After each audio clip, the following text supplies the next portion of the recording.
క్రీస్తునందున్న ప్రియులందరికీ ప్రేమతో వందనాలు తెలియజేస్తున్నాను. ఈరోజు దేవుడు మనకు చేస్తున్న వాగ్దానం ఏమిటనగా యెషయా గ్రంథము 7వ అధ్యాయము 14వ వచనం.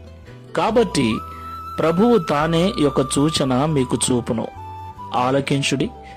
కన్యక గర్భవతి అయి కుమారుని కని అతనికి ఇమ్మానుయేలను పేరు పెట్టును. ఆమెన్. నా ప్రియమైన సహోదరి సహోదరులారా, మనమందరం కూడా డిసెంబర్ నెలలో ఉన్నాం. ఈ డిసెంబర్ మాసం అంతా కూడా ప్రతి క్రైస్తవుని ఇంటిలో, ప్రతి చర్చిలో క్రిస్మస్ గీతాలు, క్రిస్మస్ ఆరాధన మనకు వినపడుతుంది. దేవునికి మహిమ కలుగును కాక. నిజంగా ఈ క్రిస్మస్ పండుగను అనేక మంది అనేక రకాలుగా జరుపుకొనొచ్చు. క్రీస్తు పుట్టుకను, క్రీస్తు ప్రేమను లోకానికి చాటుతూ ఉంటారు. క్రిస్మస్ అనగా క్రీస్తును ఆరాధించటం. అసలు క్రీస్తు ఎందుకు మన కొరకు పుట్టాడు? క్రీస్తు మనకు తోడుగా ఉండటానికి పుట్టాడు. యేసుక్రీస్తు ప్రభుల వారికి ఉన్న అనేక పేర్లలో ఇమ్మానుయేలు అని ఒక పేరు. ఇమ్మానుయేలు అనే పేరుకు దేవుడు మనకు తోడు అని అర్థం. దేవునికి మహిమ కలుగునుగాక. ఎక్కడో మనం అందుకోలేని ఉన్నత స్థలములలో నివసించేటువంటి దేవుడు మన కొరకు, మనతో కలిసి జీవించటానికి సామాన్యుడిగా, రిక్తునిగా తన మహిమను విడిచి, తన దైవత్వాన్ని విడిచి ఆయన మానవునిగా ఈ లోకంలో జన్మించాడు. అదే క్రిస్మస్ పండుగ.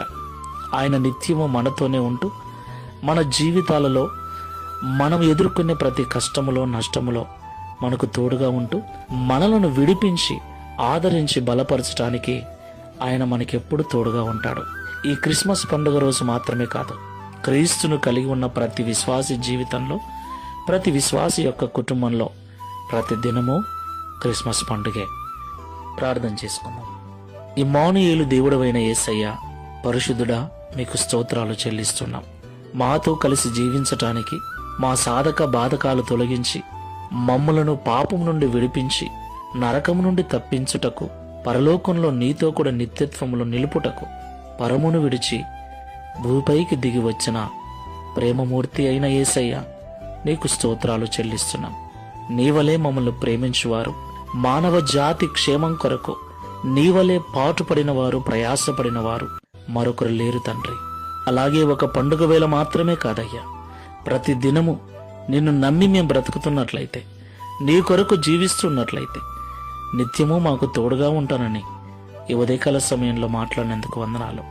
ఈ ప్రార్థనలో ఏకీవిస్తున్న మమ్మల్ని అందరినీ కూడా నీ కృపలో భద్రపరచండి. ఈ క్రిస్మస్ శుభవేళలో కావలసిన ప్రతి ఆర్థిక అవసరతను మీరే తీర్చమని అడుగుచూ ఉన్నాం. ఎటువంటి కొరతలు లేకుండా సంతోషంగా మేము పండగ జరుపుకొనొచ్చు.